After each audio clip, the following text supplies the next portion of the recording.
Buena gente, con un video más. Hoy vamos a destacar tres temas importantes que pasaron el domingo, principalmente en temas electorales. Quizás el que tiene menor importancia, aunque es algo bastante trascendental, fueron las elecciones de alcaldías o municipios, como quieran llamarlo, en Colombia, donde el punto más destacado claramente fue la designación de la primer mujer en tener el cargo de alcalde en Bogotá. Nos referimos a la politóloga Claudia López del partido Alianza Verde. Otro punto destacado es que ella es, o se le destacó, como de visión ideológica centro-izquierda, algo que es muy interesante porque si conocen la historia colombiana, generalmente los partidos políticos y los movimientos que más han estado en el poder son de visión principalmente de derecha o de centro. Nos referimos a los liberales económicos y conservadores o de alguna forma moderados, pero no tan vinculados con la izquierda, principalmente por el miedo o la tensión que se ha dado culturalmente con grupos armados. Nos referimos a lo que fue en su momento las Fuerzas Armadas Revolucionarias de Colombia, las FARC, o el Ejército de Liberación Nacional, por dar algunos ejemplos. Un punto también que mediáticamente llamó la atención es que además de ser la primera mujer alcaldesa de Bogotá y en general, es abiertamente lesbiana. Lo cual, pues honestamente, ni la preferencia sexual ni la cuestión religiosa creo que deberían de tener tanta influencia en su visión de cómo va a manejar las políticas públicas, en este caso de Bogotá. Cabe destacar de que es un movimiento bastante interesante, ponen el panorama pues a la visión centro-izquierda en Colombia. Vamos a ver cómo se mueve con esta visión el Partido Alianza Verde, qué tanto avance va a dar, si va a poder cambiar completamente la visión que se tiene pues culturalmente de grupos como la FARC o el ELN. Eh, y sobre todo, más que nada, analizar el panorama de cómo va a ser Colombia de aquí a unos años para sus futuras elecciones presidenciales. Ahora con el mandato de Iván Duque, vamos a ver si la postura pues se mantiene. Elecciones en Uruguay, creo que es un tema bastante curioso. Van para segunda ronda, el 24 de noviembre. Se enfrentarían Daniel Martínez contra el candidato Luis Lacalle Cou.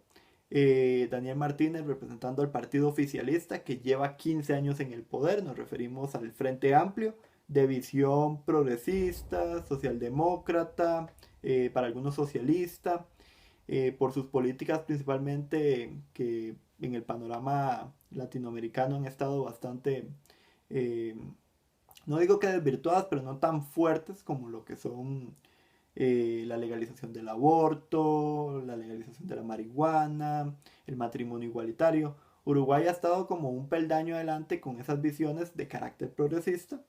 En el tema económico no es un país que esté sufriendo una crisis como tal. Entonces, de alguna forma, Uruguay es un país que, pues para la izquierda, para el centro e inclusive para la derecha es un país muy tranquilo, es un país amigable en el sentido de relaciones, alianzas y eso hace pues que popularmente no se hable mal de los gobiernos. Entonces no podríamos hablar de que aunque ha estado 15 años en el poder el Frente Amplio, se le pueda cuestionar algo de momento. Con la elección de Daniel Martínez, que de hecho en primera ronda ganó, generó una tensión y entonces el Partido Nacional, con su representante Luis Lacalle, está buscando pues lo que es la gran coalición opositora para no dejar que el Frente Amplio se mantenga 20 años en el poder. Porque ya ahí estamos hablando de periodo de gobierno casi eh, de hegemonía, básicamente. Entonces, inclusive partidos de antaño, como el Partido Colorado, pues podrían estar influenciando en ayuda de el Partido Nacional y de Luis Lacalle para que quede como el presidente de Uruguay. También como para darle una transición. Ahora bien, Habría que analizar qué tanta perspectiva positiva tenga la designación de la calle para los intereses de estos partidos, o si es más viable seguir trabajando con el Frente Amplio bajo la visión de Daniel Martínez.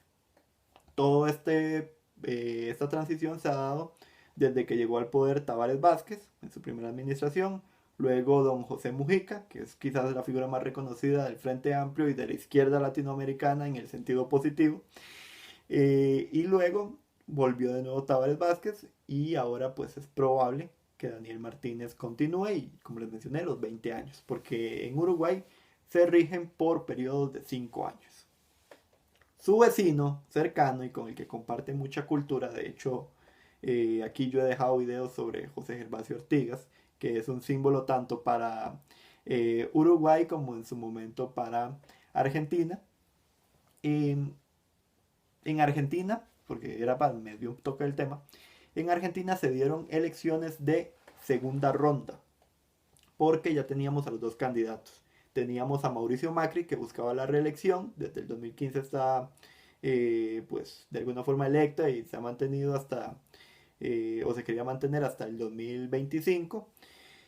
Y su contendiente, Alberto Fernández. Mauricio Macri venía con Juntos por el Cambio, que es una coalición de partidos políticos, principalmente de visión de derecha, liberales principalmente, con la finalidad de continuar con el modelo de, digamos, de aperturismo y de ayuda a la economía argentina, debido a todo lo que ha sido la política, o crítica, mejor dicho, a la política, digamos, peronista o kirchnerista, que de hecho el candidato Alberto Fernández pues defiende junto con el Frente para Todos, esa coalición de partidos políticos, principalmente de centro izquierda e izquierda, eh, la finalidad pues de mantener la visión peronista y principalmente kirchnerista en el control del gasto y sobre todo pues el manejo de la economía. ¿Qué pasó? Pues triunfó el señor Alberto Fernández, lo que quiere decir de que Mauricio Macri no va a poder continuar con su plan de 10 años. Esto pone pues la balanza completamente en cambio. Vuelve, digamos, el modelo de la izquierda que en algún momento inició con Néstor Kirchner. Al morir este lo continuó su esposa Cristina Fernández.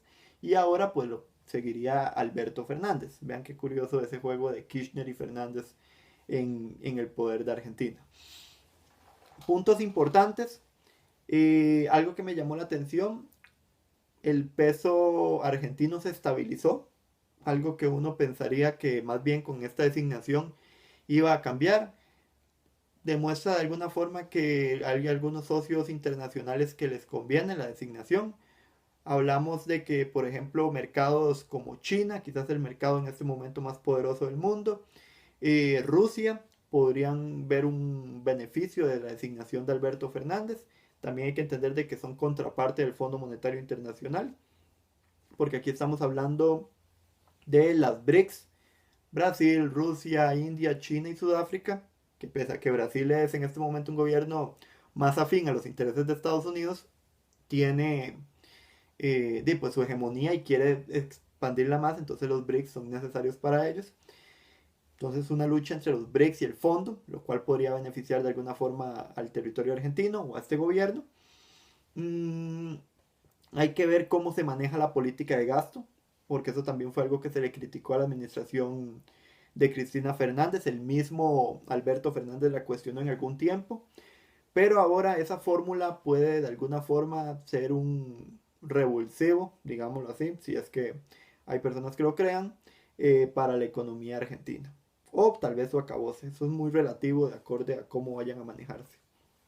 Como les mencioné, Argentina es un territorio donde hay muchos partidos políticos, tienen que formarse coaliciones y eso pues obviamente afecta a que exista un orden en la nación y también sobre todo a que los intereses partidarios no choquen. Y creo que eso fue tal vez lo que le afectó más a Mauricio Macri. Eso y también que sus elecciones presidenciales fueron muy cercanas. O sea, la diferencia fue muy cercana. Mientras que si uno analiza todavía hay mayor diferencia porcentual entre lo que fue el señor Alberto Fernández con respecto a él en la segunda ronda de esta contienda electoral.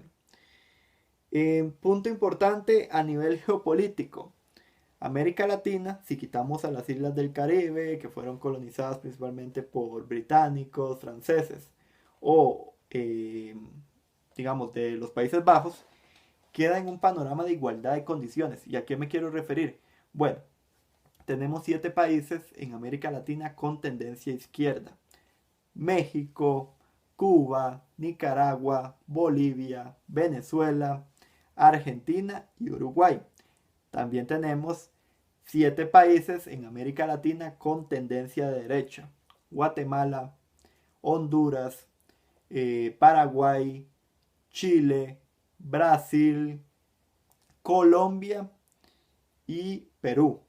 O sea, 7 países con visión de derecha también. Y 5 países con visión de centro. Que cuando hablamos de centro, aquí rápidamente les digo, o sea, centro izquierda o centro derecha. Eso no es necesariamente como que lo estoy calificando por postura. Porque, por ejemplo, El Salvador es centro, pero es centro derecha. Costa Rica es centro, pero es centro izquierda. Ecuador, digamos que es centro izquierda, pero también con sus visiones ahorita, con el Fondo Monetario, está pues en centro derecha, ¿verdad? También tenemos República Dominicana, centro derecha, fácilmente marcado. Entonces hay 5 naciones con visión de centro. Vean cómo el panorama se iguala y ahora, creo yo, los países de centro tienen un protagonismo más interesante porque pueden influir en toma de decisiones, principalmente en organismos como la OEA o el CELAC. Muy curioso, creo que falta esperar todavía el resultado en Uruguay, pero lo más probable es que quede a la izquierda, salvo que se logre esa gran coalición, que el Partido Colorado y el Partido Nacional trabajen en conjunto, algo que sería muy curioso porque hace 20 años yo creo que más bien era lo que menos se hubiera pensado el uruguayo y ahora podría darse. Eh, América Latina queda en una tensión por todo lo que está pasando en Chile, lo que está pasando en Bolivia, lo que está pasando pues en Nicaragua, Venezuela ya pues de hace bastante tiempo, lo que está pasando en Colombia, lo que hace poquito pasó en Perú.